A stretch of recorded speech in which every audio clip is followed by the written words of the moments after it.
दोस्तों, अगर आपने कोई सपना देखा है तो उसको पूरा करने के लिए पूरे जी तोड़ मेहनत कीजिए, क्योंकि आपकी फैमिली, आपके दोस्त वो आपकी हेल्प कर सकते हैं, आपको एक अच्छा एटमॉस्फेयर दे सकते हैं, एनवायरनमेंट दे सकते हैं, जिससे कि आप उसमें पढ़ के अच्छे से अपना सपना पूरा कर सकें।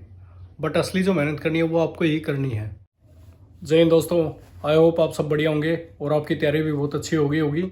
आज से ठीक एक हफ्ते बाद आपका Delhi police head constable AWO TPO का एग्ज़ाम है, तो उसके लिए आप सभी को ऑल दी बेस्ट।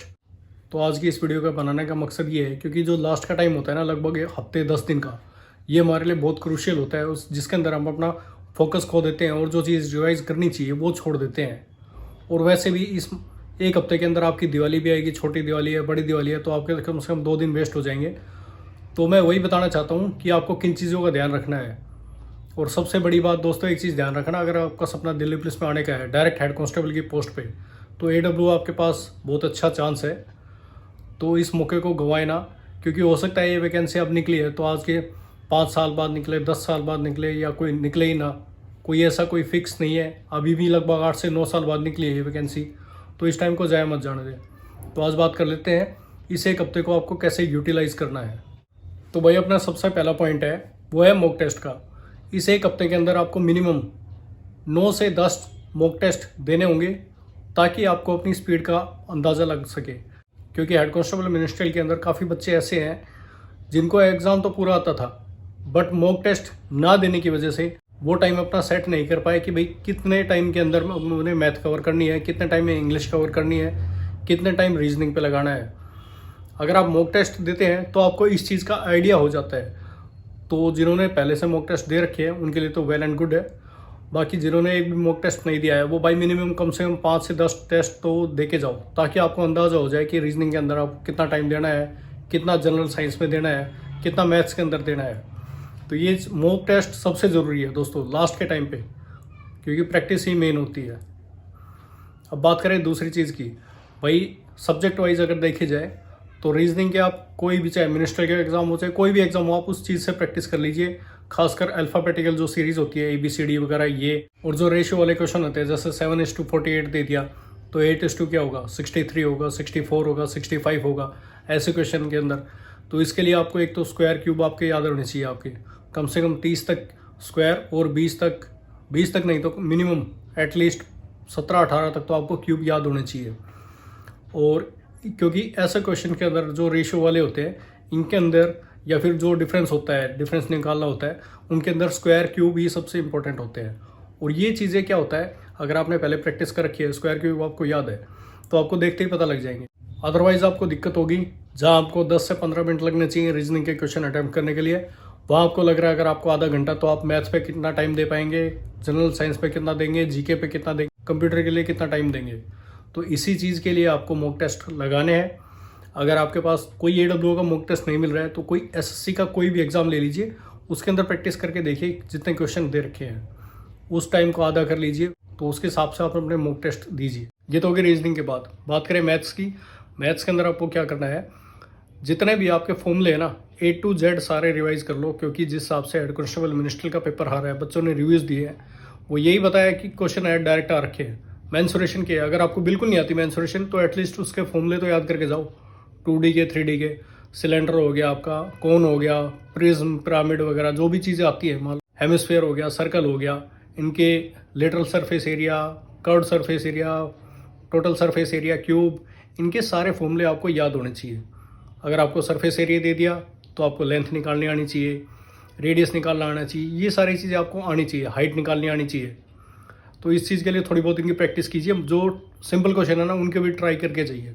इसके अलावा आपको CI SI के फॉर्मूले, ट्रिग्नोमेट्री के सिंपल फॉर्मूले वगैरह, और साथ में प्रॉफिट लॉस आना चाहिए। प्रॉफिट लॉस के फॉर्मूले, कैसे आप प्रॉफिट निकालते हैं, प्रॉफिट परसेंटेज निकालते हैं, कैसे प्रॉफिट निकालते हैं ये, और साथ में परसेंटेज, कैसे किस चीज़ की परसेंटेज निकालते हैं, कोई ज़्यादा है, वैल्यू कम है, उनका आपस में कैसे परसेंटेज निकालते हैं। और भी जो भी परसेंटेज के क्वेश्चन आते हैं वो भी ट्राई कीजिए। और परसेंटेज की मैंने एक पर पहले क्लास ले रखी है, जिसके अंदर मैंने बता रखा है कि जो 1/20 है, इसकी डायरेक्ट वैल्यू हमें पता होनी चाहिए। 1/5 है, उसकी वैल्यू आएगी 20%।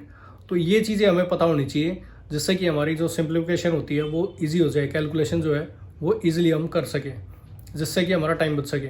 तो दोस्तों आपको मॉक टेस्ट या फिर फाइनल एग्जाम देते टाइम एक चीज़ ध्यान रखनी है, वो ये है आपका एग्जाम जो है AWO का वो है 90 मिनट का। तो इसके अंदर आपको टाइम सेट करके चलना पड़ेगा। जैसे कि आपको रीजनिंग के लिए मान लो 20 क्वेश्चन है, तो 90 में से 20 मिनट आपने रीजनिंग के अंदर दे दिए, 40 मिनट दे दिए मैथ के 25 क्वेश्चन के लिए, 40 और 20 60 मिनट हो गए। अब बचता है आपके पास आधा घंटा। 30 मिनट के अंदर आप कवर कर सकते हैं ईजिली। जीके होगी, आपकी जनरल साइंस होगी और कंप्यूटर। ये तीनों पोर्शन ऐसे हैं जिसके लिए आपको कोई कैलकुलेशन तो करनी नहीं है।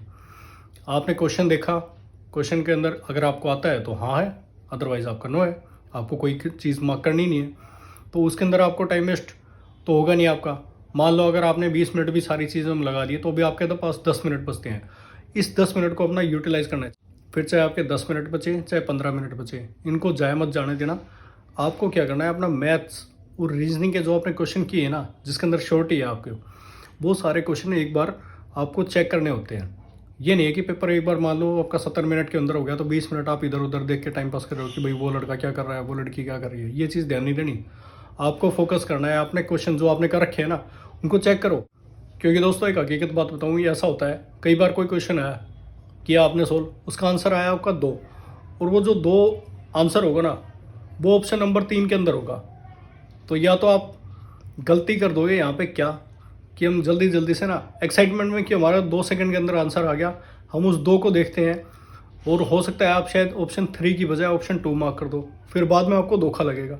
तो इस चीज़ के लिए कह रहा हूँ मैं, अगर आपके पास लास्ट में 5 से 10 मिनट भी बचते हैं, चाहे 2 मिनट बचे, फिर भी आप जो चीज़ आपको डाउट लगती है उस चीज़ों को रिवाइज करके देखें। खासकर मैथ और रीजनिंग को तो बिल्कुल अच्छे से चेक करके आने हैं कि भाई कहीं कोई गलती तो नहीं है, क्योंकि यही चीज़ें हैं जो आपको एग्जाम में क्लियर करवाएंगी। क्योंकि दोस्तों AWO का एग्जाम ऐसा है जिसके अंदर नेगेटिव मार्किंग तो है नहीं, तो सब तुक्के मार के आएंगे।